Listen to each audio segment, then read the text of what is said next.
ఓం శాంతి. ఈరోజు మురళి 30/12/2024. మధురమైన పిల్లలారా, ఆత్మరూపీ బ్యాటరీని జ్ఞానము మరియు యోగం ద్వారా నింపుకొని సత్వప్రధానంగా చేసుకోవాలి. అంతేకాని నీళ్ల స్నానాల ద్వారా కాదు. మధురమైన పిల్లలారా, ఆత్మరూపీ బ్యాటరీని జ్ఞానము మరియు యోగం ద్వారా శక్తి నింపుకోండి. సత్వప్రధానంగా కావాలా, అంతేగాని నీళ్ళల్లో మునిగితే లేదా నీళ్ళల్లో గంగా నది, యమునా నది లేదా కుంభమేళలో మునిగితే నీళ్ళ స్నానం చేస్తే పవిత్రంగా కాము అని బాబా చెప్తున్నారు. ప్రశ్న: ఈ సమయంలో మనుష్య ఆత్మలందరినీ భ్రమింపచేసేది ఎవరు? అతడు ఎందుకు భ్రమింపచేస్తాడు? జవాబు: అందరినీ భ్రమింపచేసేవాడు రావణుడు. ఎందుకంటే తను స్వయం భ్రమిస్తూ ఉంటాడు. రావణుడికి ఒక ఠికానా లేదు కదా, అతడికి తన ఇల్లంటూ లేదు కాబట్టి అక్కడిక్కడ తిరగాల్సిందే. రావణుడిని ఎవరు తండ్రి అనరు.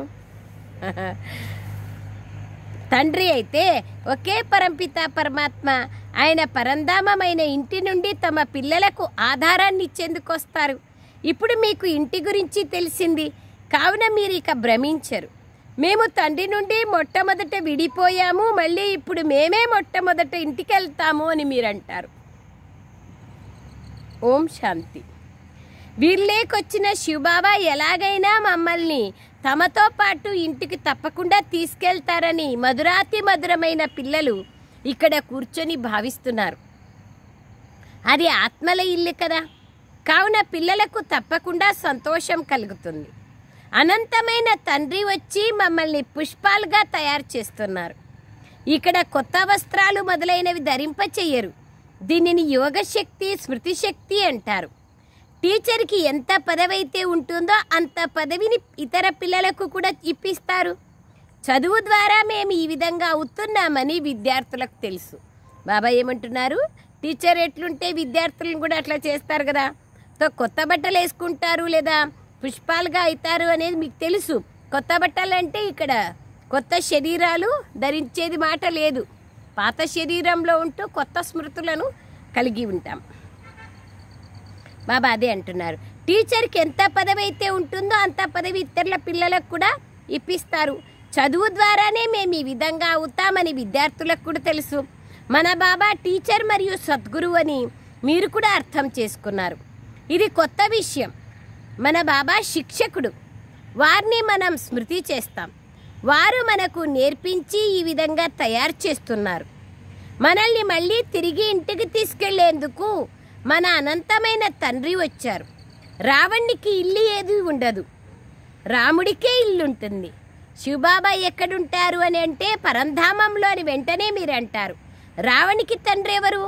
రావణుడు ఎక్కడుంటాడు? ఎవరికీ తెలియదు. రావణుడు అనేది రూపమే లేదు కదా, మనలోని వికారాలే రావణుడు. రావణుడికంటూ 10 తలలు ఏమీ అట్లా ఒక సిలోన్లోనే ఉండే లంకలోనే రాజ్యం చేసినాడు. అదంతా అనేక కథలు తయారు చేస్తున్నారు. మీరేమైనా రావణ్ణి తలుచుకుంటారా? అలా తలుచుకోరు. మిమ్మల్ని అతడు ఎంతగా భ్రమింపచేశాడు. శాస్త్రాలను చదవండి, భక్తి చెయ్యండి, ఇది చేయండి, అది చేయండి అని అంటారు. దీనిని భక్తి మార్గము అని అంటారు. భక్తి మార్గంలో భ్రమింపచేసేది మార్గం అంతా. రావణ రాజ్యం అంటారని బాబా చెప్తున్నారు. రామరాజ్యం కావాలి అని బాపూజీ కూడా చెప్పేవారు. రఘుపతి రాఘవ రాజారామ్ అని. ఈ రథంలోకి శివబాబా వచ్చారు. వీరు పెద్ద తండ్రి. వారు ఆత్మలతో పిల్లలారా అని మాట్లాడుతున్నారు. ఆత్మిక తండ్రి మీ బుద్ధిలో ఉన్నారు. ఆత్మిక తండ్రి బుద్ధిలో ఆత్మిక పిల్లలైన మీరు ఉన్నారు. ఎందుకంటే మన సంబంధం మూలవతనం నుంచి ఉంది బాబాతో. మూలవతనం నుంచి మొత్తం డ్రామా కల్పంలో పరంపరగా బాబా జతలోనే ప్రేమ ఉంది. భగవంతుడంటేనే ఇష్టం ఉంది. బాబా అంటున్నారు మన సంబంధం మూలవతనం నుండి ఉంది. ఆత్మలు పరమాత్మ ఎంతో కాలం దూరంగా ఉన్నారు అని అంటారు. అక్కడ ఆత్మలు తండ్రితో పాటు కలిసి ఉంటాయి పరంధామంలో. మళ్ళీ తమ తమ పాత్రలను అభినయించేందుకు వేరైపోతాయి. అందుకే సిక్కు ధర్మస్థుల గాయనం ఉంది కదా, ఆత్మ పరమాత్మ अलग रहे बहुकाल जब सतगुरु मिला दलाल के रूप में तब सुंदर मेला రచ అని చెప్పి గాయనం ఉంది. ఆత్మ పరమాత్మ చాలా కాలం నుండి దూరమైనారు, ఎప్పుడైతే సద్గురువు దళారీ రూపంలో వచ్చినారో అప్పుడు సుందరమైన మిలనం జరిగింది అని. ఎప్పుడు ఎవరు దళారీ, ఎవరి రూపంలో వచ్చినారు, ఎప్పుడు మిలనం జరుగుతుంది ఇదేం తెలియదు వాళ్ళకు. ఓకే, గాయనం చేస్తారు. మళ్ళీ తమ తమ పాత్రలను అభినయించేందుకు వేరైపోతాయి. బహుకాలం యొక్క లెక్క కావాలి కదా, దాన్ని తండ్రియే కూర్చొని తెలియచేస్తున్నారు. ఇప్పుడు మీరు ఈ చదువుని చదువుతున్నారు. బాగా చదువుకునేవారు మీలో కూడా నంబర్ వారుగా ఉన్నారు. వారే మొట్టమొదట నా నుండి వేరయ్యారు. వారే మళ్ళీ నన్ను ఎంతగానో స్మృతి చేస్తారు. తద్వారా మళ్ళీ మొట్టమొదట వచ్చేస్తారు సత్యుగంలో. బాబా కూర్చొని పిల్లలకు మొత్తం సృష్టి చక్ర రహస్యాలను అర్థం చేయిస్తున్నారు. వీటి గురించి ఎవ్వరికీ తెలీదు. వీటిని గుహ్యమైనవి అంటారు, అలాగే ఉన్నతమైనవి కూడా. ఈ విషయాలు మీకు తెలుసు. బాబా పైన కూర్చొని ఏమీ అర్థం చేయించరు. వారిక్కడికి వచ్చి నేను ఈ కల్పవృక్షానికి బీజరూపుణ్ణి అని అర్థం చేయిస్తారు. ఈ మనుష్య సృష్టి రూపీ వృక్షం కల్పవృక్షం అని అంటారు. ప్రపంచంలోని మనుషులకు ఏమీ తెలియదు. కుంభకర్ణుని నిద్రలో నిద్రపోతున్నారు. మళ్ళీ బాబా వచ్చి మేల్కొల్పుతారు. ఇప్పుడు పిల్లలైన మిమ్మల్ని బాబా మేల్కొల్పినారు. ఇంకా మిగిలిన వాళ్ళంతా అజ్ఞాన నిద్రలో నిద్రపోతున్నారు. మీరు కూడా కుంభకర్ణుని నిద్రలో నిద్రపోతూ ఉంటిరి. తండ్రి వచ్చి పిల్లలు మేల్కొనండి అని మేల్కొల్పారు. మీరు నిర్లక్ష్యంగా నిద్రిస్తున్నారు. దీనినే అజ్ఞాన నిద్ర అని అంటారు.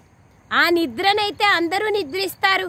సత్యుగంలో కూడా నిద్రపోతారు కదా, స్థూలమైన నిద్ర, శరీరానికి కావలసిన నిద్ర. ఇప్పుడైతే మీరు అజ్ఞాన నిద్రలో ఉన్నారు. బాబా వచ్చి జ్ఞానాన్ని ఇచ్చి అందరినీ మేల్కొలుపుతారు. ఇప్పుడు పిల్లలైన మీరు ముందున్నారు. బాబా అంటున్నారు మనం ఇప్పుడు ముందున్నాం, తర్వాత అందరూ తర్వాత వస్తారు. ఇప్పుడు బాబా మనల్ని తీసుకెళ్లేందుకు వచ్చారని పిల్లలైన మీకు తెలుసు. ఇప్పుడు ఈ శరీరము పనికి రాకుండా ఉంది, అలాగే ఆత్మ పనికి రాకుండా ఉంది. రెండూ పతితంగా అయిపోయాయి, పూర్తిగా కల్తీగా ఉన్నాయి. 8 క్యారెట్లు అంటే చాలా కొద్దిగా బంగారం ఉన్నట్లు. స్వచ్ఛమైన బంగారం 24 క్యారెట్లతో ఉంటుంది. ఇప్పుడు బాబా పిల్లలైన మిమ్మల్ని 24 క్యారెట్లలోకి తీసుకెళ్తున్నారు. అంత స్వచ్ఛంగా చేస్తున్నారు. మీ ఆత్మను స్వచ్ఛమైన బంగారు యుగమైన ఆత్మగా తయారు చేస్తున్నారు.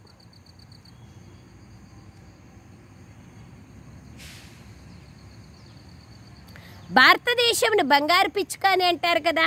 ఇప్పుడైతే లోహము రాయి రెప్పలాగా అయిపోయింది. ఇదైతే చైతన్యంగా ఉంది కదా. ఇవి అర్థం చేసుకోవాల్సిన విషయాలు. ఏ విధంగా ఆత్మను అర్థం చేసుకుంటారో అలాగే తండ్రిని కూడా అర్థం చేసుకోవచ్చు.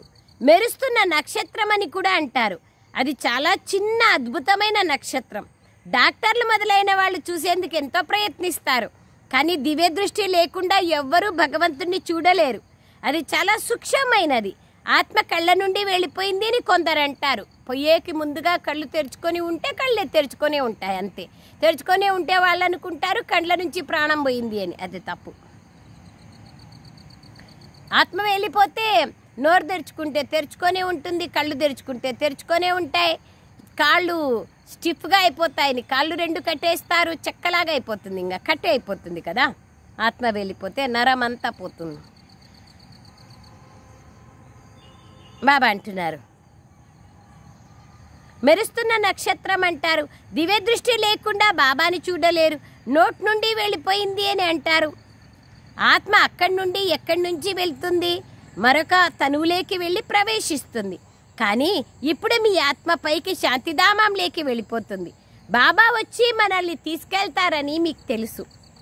మీరు పక్కాగా తెలుసుకున్నారు. ఒకవైపు కలియుగము, మరొక వైపు సత్యుగము ఉంది. ఇప్పుడు మనం సంగమ యుగంలో ఉన్నాం. ఆశ్చర్యం ఏమిటంటే ఇక్కడ కోట్లాది మంది మనుష్యులు ఉన్నారు. సత్యుగంలో 9 లక్షలే ఉంటారు. మిగిలిన వాళ్ళంతా ఏమవుతారు? వినాశం అయిపోతుంది. కొత్త ప్రపంచ స్థాపన చేసేందుకే బాబా వస్తారు. బ్రహ్మ ద్వారా బాబా స్థాపన చేస్తున్నారు. మళ్ళీ విష్ణువు ద్వారా పాలన చేస్తారు. లక్ష్మీనారాయణుల యొక్క కంబైన్డ్ స్వరూపంలో పాలన అనేది జరుగుతుంది. బ్రహ్మ ద్వారా స్థాపన జరుగుతుంది. మళ్ళీ పాలన కూడా 2 రూపాల ద్వారా జరుగుతుంది, లక్ష్మీనారాయణల రూపంలో. అంతేకాని 4 భుజాలు కలిగిన మనుషులు, 10 తలలు ఉన్న మనుషులు ఎవరు ఉండరు. అసలు శోభ ఉండదు. శ్రీ లక్ష్మీ శ్రీనారాయణులు కంబైన్డ్ రూపమే చతుర్భుజ రూపం అని పిల్లలకు తెలుసు. శ్రీ అనగా శ్రేష్టం. త్రేతాయుగంలో 2 కళలు తగ్గిపోతాయి. కావున పిల్లలకి ఇప్పుడు ఏ జ్ఞానమైతే లభిస్తోందో దాన్ని స్మృతిలోనే ఉండాలి. ముఖ్యమైనవి 2 పదాలు. బాబాని స్మృతి చెయ్యండి, అవి ఇంకెవ్వరికీ అర్థం కావు. బాబాయే పతిత పావనుడు, సర్వశక్తివంతుడు. బాబా బాబా మీరు మాకు మొత్తం ఆకాశం భూమి సర్వస్వాన్ని ఇచ్చేశారు అనే పాట కూడా ఉంది. తుమి పాకే హమ్నే జహాన్ పాలియా జమీన్తో క్యా ఆసుమాన్ పాలియా, మిమ్మల్ని పొంది సర్వస్వము పొందేసినాము అనే పాట. మీరు మాకు ఇవని వస్తువంటూ ఏమీ లేదు. ఫస్ట్ తృప్తి ఇచ్చినారు, ఆనందం ఇచ్చినారు, ఖుషి ఇచ్చినారు, శాంతి ఇచ్చినారు. అవి ఉంటే అన్నీ ఉన్నట్లే. మొత్తం విశ్వరాజ్యాధికారాన్ని ఇచ్చేస్తున్నారు. ఈ లక్ష్మీనారాయణులు విశ్వాధిపతులుగా ఉండేవారు. మళ్ళీ డ్రామా చక్రం తిరుగుతోందని మీకు తెలుసు. సంపూర్ణ నిర్వికారుల నుండి వికారీలుగా ఇలా 84 జన్మలను లెక్కలేనన్ని సార్లు మీరు అభినయిస్తారు. దానిని లెక్కించలేరు. జనాభానైతే లెక్కిస్తారు. కానీ మీరు తమోప్రధానం నుండి సతోప్రధానంగా, సతోప్రధానం నుండి తమోప్రధానంగా ఎన్నిసార్లు తయారైనారు? ఈ లెక్కని ఎవ్వరూ తీయలేరు. ఇది 5000 సంవత్సరాల చక్రం అని బాబా అంటున్నారు. అది నిజమే. లక్షల సంవత్సరాల విషయం అయితే ఎవ్వరికీ స్మృతిలో రాదు. ఇప్పుడు మీలో గుణాల ధారణ జరుగుతోంది. మీకు జ్ఞానం అనే 3వ నేత్రం లభిస్తోంది. ఈ కళ్ళ ద్వారా మీరు పాత ప్రపంచాన్ని చూస్తారు. 3వ నేత్రం ఏదైతే లభిస్తుందో దాంతో కొత్త ప్రపంచాన్ని చూడాలి. ఈ స్థూలమైన కళ్ళతో స్థూలమైన ప్రపంచం, 3వ నేత్రంతో సత్యుగాన్ని, పరంధామాన్ని చూడొచ్చు. ఈ ప్రపంచం అయితే ఎందుకు పనికి రాకుండా అయిపోయింది. ఇది పాత ప్రపంచం. కొత్త ప్రపంచం మరియు పాత ప్రపంచంలో ఎంత తేడా ఉందో చూడండి. మనమే కొత్త ప్రపంచానికి అధిపతులుగా ఉండేవాళ్ళం. మళ్ళీ 84 జన్మలు తీసుకుంటూ ఇలా అయిపోయినామని మీకు తెలుసు. ఇది బాగా గుర్తుంచుకోవాలి. మరియు మనం ఏ విధంగా ఇలా అవుతున్నాం అన్నది ఇతరులకు కూడా వివరించాలి. బ్రహ్మ నుండి విష్ణువుగా, మళ్ళీ విష్ణువు నుండి బ్రహ్మగా అవుతారు. బ్రహ్మ మరియు విష్ణువు పాత్రను చూపిస్తారు కదా. విష్ణువు ఏ విధంగా అలంకరించబడి ఉన్నాడో మరియు బ్రహ్మ ఏ విధంగా సాధారణంగా కూర్చున్నారో ఆ రహస్యం మీకు ఇప్పుడు తెలుసు. బ్రహ్మ ఇప్పుడు సాధారణంగా ఉన్నారు. ఆయనే లక్ష్మీనారాయణ కంబైన్డ్ స్వరూపంగా అయిపోయినప్పుడు దివ్య గుణాలతో అలంకరించబడి సంపూర్ణ పవిత్రంగా ఉన్నప్పుడు సర్వ ఆభరణాలతో కూడా అలంకరించబడి ఉంటారు. ఎంత సాధారణంగా ఈ బ్రహ్మ ఉన్నారు. ఈ బ్రహ్మనే మళ్ళీ విష్ణువుగా అవుతారు. బ్రహ్మనే విష్ణువుగా అవుతారు. ఇది ఎవరికైనా అర్థం చేయించడం కూడా చాలా సహజం. బ్రహ్మ విష్ణు శంకర్లకు పరస్పరం ఏం సంబంధం ఉంది? ఇది విష్ణువు యొక్క 2 రూపాలు లక్ష్మీనారాయణులని మీకు మాత్రమే తెలుసు. ఈ విష్ణు దేవతయే మళ్ళీ ఈ మానవుడైన బ్రహ్మగా అవుతారు. విష్ణువు సత్యుగానికి చెందినవారు, బ్రహ్మ ఇక్కడివారు. బ్రహ్మ నుండి విష్ణువుగా క్షణంలో అవుతారు. మళ్ళీ విష్ణువు నుండి బ్రహ్మగా అవ్వడంలో 5000 సంవత్సరాలు పడుతుంది. తతత్వం. బ్రహ్మ ఒక్కరే అలా అవ్వరు కదా. ఈ విషయాలను ఒక్క తండ్రి తప్ప ఇంకెవ్వరూ అర్థం చేయించలేరు. ఇక్కడ మానవులైన గురువుల విషయం ఏదీ లేదు. ఇతడికి కూడా శివబాబాయే గురువు. బ్రాహ్మణులైన మీకు కూడా శివబాబాయే గురువు, బ్రహ్మ కాదు. వారిని సద్గురు అంటారు. కావున పిల్లలు శివబాబానే స్మృతి చేయాలి. చూడండి, బ్రహ్మబాబాని నన్ను స్మృతి చేయండి అని బ్రహ్మబాబాను చెప్పరు, శివబాబా కూడా చెప్పరు బ్రహ్మని స్మృతి చెయ్యండి అని. ఎప్పుడూ ఏ దేహదారులను స్మృతి చెయ్యకూడదనే చెప్తారు బాబా. ఈ విషయాలను ఒక్క తండ్రి తప్ప ఎవ్వరూ అర్థం చేయించలేరు. బాబా అంటారు శివబాబానే స్మృతి చేయాలి. శివబాబాని స్మృతి చేయమని ఎవరికైనా అర్థం చేయించడం చాలా సహజం. శివబాబా స్వర్గమైన కొత్త ప్రపంచాన్ని రచిస్తారు. ఉన్నతోన్నతమైన భగవంతుడు శివుడు. వారు ఆత్మలైన మనకి తండ్రి.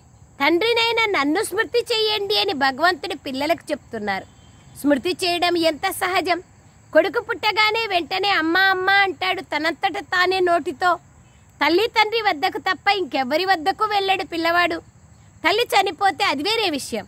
మొదట తల్లి, ఆ తర్వాత తండ్రి, ఆ తర్వాత ఇతర మిత్ర సంబంధికులు మొదలైన వాళ్ళు ఉంటారు. అందులో కూడా యుగల్స్గా ఉంటారు. చిన్నాన్న, పిన్నమ్మ యుగల్స్ కదా. ఆ విధంగా ప్రవృత్తి మార్గం, అమ్మ నాన్న చిన్నాన్న పిన్నమ్మ వీళ్ళందరూ ప్రవృత్తి మార్గం అంటే యుగల్స్గా ఉంటారు. కుమారీలుగా ఉంటే పెద్దయి పెరిగాక తనను కూడా పిన్ని అని అంటారు, తల్లి అని అంటారు. మరికొందరు అత్తమ్మ లేదా మామయ్య ఆ విధంగా అంటూ పోతారు. మీరందరూ సోదరులేనని బాబా ఇప్పుడు మీకు చెప్తున్నారు. అంతే, ఇక మిగిలిన సంబంధాలన్నీ క్యాన్సిల్ చేసేస్తున్నారు బాబా. సోదరులుగా భావించినట్లయితే ఒక్క తండ్రినే స్మృతి చేస్తారు. పిల్లలు తండ్రినైనా నన్నొక్కడనే స్మృతి చెయ్యండి అని బాబా అంటారు. ఎంత చూడండి ఎన్నిసార్లు చెప్తున్నారు. ఈ బ్రహ్మ కూడా చెప్తున్నారు శివబాబాని గుర్తు చేసుకోమని. శివబాబా చెప్తున్నారు బ్రహ్మని గుర్తు చేసుకోవద్దు, నన్ను మాత్రమే గుర్తు చేసుకోండి. వీరు ఎంత పెద్ద అనంతమైన తండ్రి. ఆ పెద్ద తండ్రి మీకు అనంతమైన వారసత్వాన్ని ఇచ్చేందుకు వస్తారు. గడియ గడియ చెప్తున్నారు, పిల్లలారా మన్మనా భవ.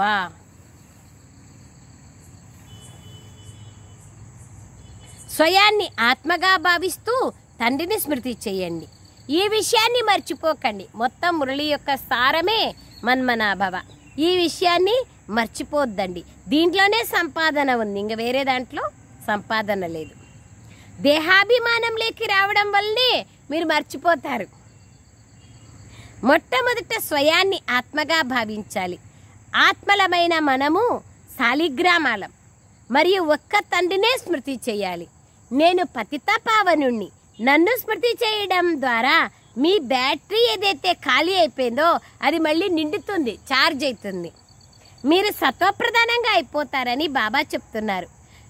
నీళ్ళ గంగలో మునిగినట్లయితే జన్మ జన్మాంతరాలు మునుగుతూ వచ్చినారు కదా. ప్రతి సంవత్సరం పోయి మునుగుతూ ఉంటారు. జన్మ జన్మాంతరాలు మునిగినారు. బాబా అంటున్నారు, ఒకవేళ నీళ్ళ గంగ పావనంగా చేసేట్లుంటే ఇంకా హాస్పిటల్స్, కోర్టులు, కచేరీలు ఎందుకు ఆవశ్యకత లేదు కదా. కానీ పావనులుగా కాలేరు. మరి పతిత పావనిగా ఎలా కాగలదు గంగా? జ్ఞానము ద్వారానే సద్గతి లభిస్తుంది. ఈ సమయంలో ఇది పాపాత్మల అసత్య ప్రపంచం. ఇచ్చిపుచ్చుకోవడాలు కూడా పాపాత్మలతోనే జరుగుతాయి. మనస వాచ కర్మణ పాపాత్ములుగానే అవుతారు. ఇప్పుడు పిల్లలైన మీకు వివేకం లభించింది. మేము ఈ లక్ష్మీనారాయణలుగా అయ్యేందుకు పురుషార్థం చేస్తున్నాము అని.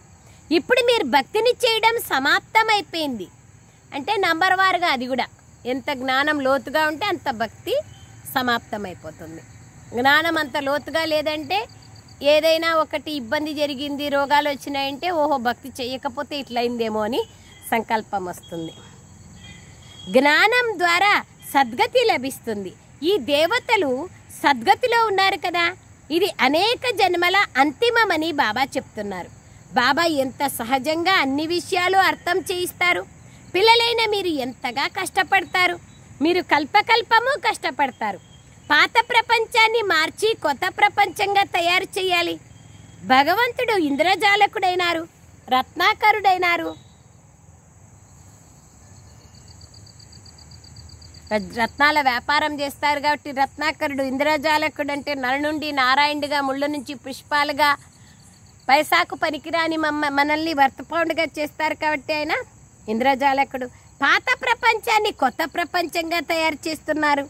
ఇందులో ఇంద్రజాలం ఏది ఉంది అంటే మొత్తం ప్రపంచాన్నే మార్చడం ఇంద్రజాలమే కదా. మనిషిని, ఊరిని మార్చచ్చు కానీ ప్రపంచాన్ని, ప్రకృతిని, పంచతత్వాలను, పశుపక్షాదులను, ఇందులో ఎంత ఇంద్రజాలం ఉంది. ఇప్పుడు మీరు స్వర్గవాసీలుగా అవుతున్నారు.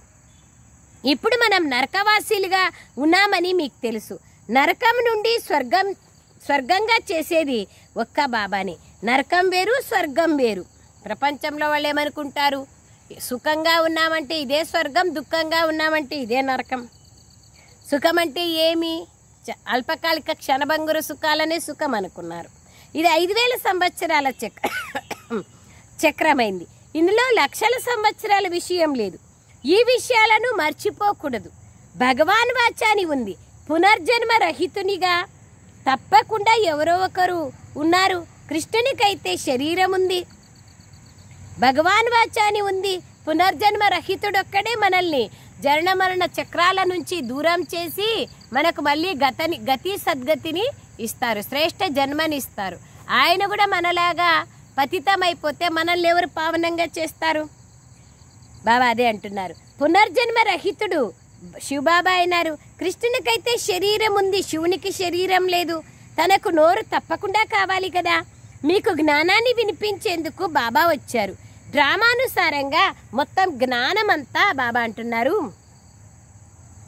నా దగ్గర ఉంది. వారు మొత్తం కల్పంలో ఒకేసారి దుఃఖధామాన్ని సుఖధామంగా తయారు చేసేందుకు వస్తారు. సుఖశాంతుల వారసత్వం తప్పకుండా బాబా నుంచే లభిస్తుంది. కావుననే బాబాని తప్పకుండా జ్ఞాపకం చేసుకోవాలి. రోజు రోజు మర్చిపోకుండా ఏదో ఒక ఉపాయంతో బాబాని జ్ఞాపకం చేసుకోవాలి. మనుష్యులు తండ్రిని స్మృతి చేయాలని కోరుకుంటారు కదా. తండ్రిని స్మృతి చేస్తారు.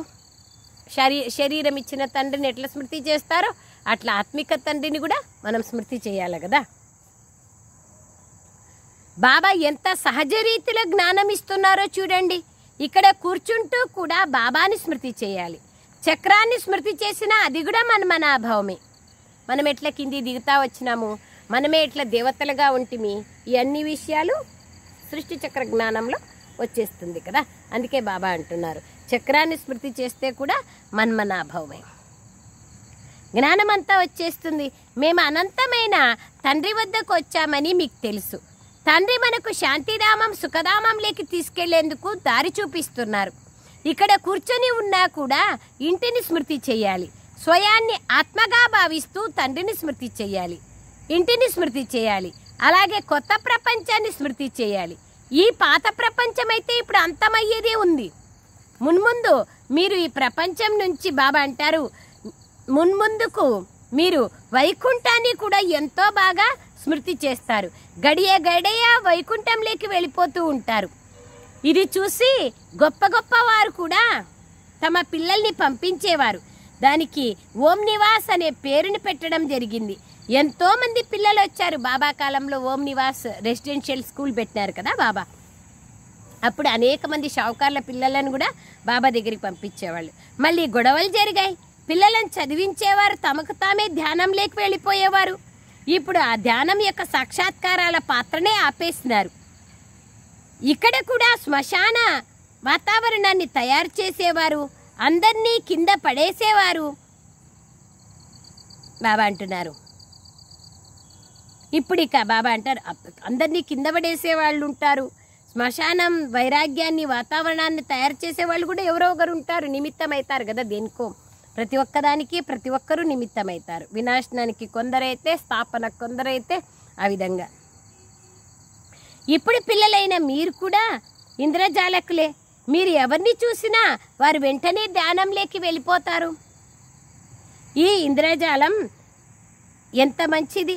నవవిధ భక్తిలో కూడా ఎప్పుడైతే పూర్తిగా ప్రాణాలు ఇచ్చేందుకు బలిహారం అయిపోతారో అప్పుడు వారికి సాక్షాత్కారం కలుగుతుంది. ఇక్కడికైతే స్వయంగా బాబాయే వచ్చినారు. పిల్లలైన మిమ్మల్ని చదివించి వారు ఉన్నత పదవిని పొందింపచేస్తారు. మున్ముందు పిల్లలైన మీకు ఎన్నో సాక్షాత్కారాలు జరుగుతూ పోతాయి. బాబాని ఎవరైనా అడిగితే ఎవరు గులాబీ పుష్పాలుగా అవుతారు, బాబాను ఎవరైనా అడిగితే ఎవరు గులాబీ పుష్పాలుగా అవుతారో, ఎవరు చామంతి పూలుగా అవుతారో, ఎవరు సాధారణమైన పుష్పాలుగా అవుతారో బాబా చెప్పగలరు. మన యొక్క ధారణను బట్టి బాబా చెప్పగలరు. అచ్చా मीठे मीठे सिखलदे बच्चों प्रति माता पिता बाप दादा का याद प्यार और गुड मॉर्निंग। रूहानी बाप की रूहानी बच्चों को नमस्ते। हम रूहानी बच्चों की रूहानी माता पिता बाप दादा को याद प्यार गुड मॉर्निंग और नमस्ते नमस्ते नमस्ते बाबा नमस्ते। సారాంశం, దేహం యొక్క సర్వ సంబంధాలను క్యాన్సిల్ చేసుకొని ఆత్మలైన మనం సోదరులమన్న నిశ్చయమును పక్కా చేసుకోవాలి. తండ్రిని స్మృతి చేస్తూ పూర్తి వారసత్వానికి అధికారులుగా కావాలి. రెండో పాయింట్, ఇప్పుడు పాపాత్మలతో ఇచ్చిపుచ్చుకోవడాలు చెయ్యకూడదు. అందరినీ అజ్ఞాన నిద్ర నుండి మేలుకొల్పాలి. శాంతిధామం సుఖధామంలోకి వెళ్లేందుకు దారిని చూపించాలి. వరదానం, మనస్సు బుద్ధి యొక్క ఏకాగ్రత ద్వారా సర్వసిద్ధులను ప్రాప్తి చేసుకునే సదా సమర్థాత్మలుగా కండి. మనస్సు బుద్ధి యొక్క ఏకాగ్రత ద్వారా సర్వసిద్ధులను ప్రాప్తి చేసుకునే సదా సమర్థాత్మలుగా కండి. మనస్సు బుద్ధిని ఏకాగ్రం చేస్తే తప్పకుండా సర్వసిద్ధులు లభిస్తాయి. అలాంటి వాళ్ళే బాబా అంటున్నారు సమర్థాత్మలుగా కాగలుగుతారు. వివరణ, సర్వసిద్ధులను ప్రాప్తి చేసుకునేందుకు ఏకాగ్రత శక్తిని పెంచుకోండి. ఈ ఏకాగ్రత శక్తి సహజంగా నిర్విఘ్నంగా చేసేస్తుంది. కష్టపడాల్సిన అవసరం ఉండదు. ఒక్క బాబా తప్ప ఇంకెవ్వరూ లేరు అనేది సహజంగా అనుభవం అవుతుంది. సహజంగా ఏకరస స్థితి తయారవుతుంది. సర్వుల పట్ల కళ్యాణకారి దృష్టి, సోదర దృష్టి ఏర్పడుతుంది. కానీ ఏకాగ్రులుగా అయ్యేందుకు ఎంతగా సమర్థులుగా అవ్వాలంటే ఇక మనస్సు బుద్ధి సదా మీ అజ్ఞానుసారంగా నడుచుకోవాలి. స్వప్నంలో కూడా క్షణకాలం కూడా అలజడిలోకి రాకూడదు. స్లోగన్,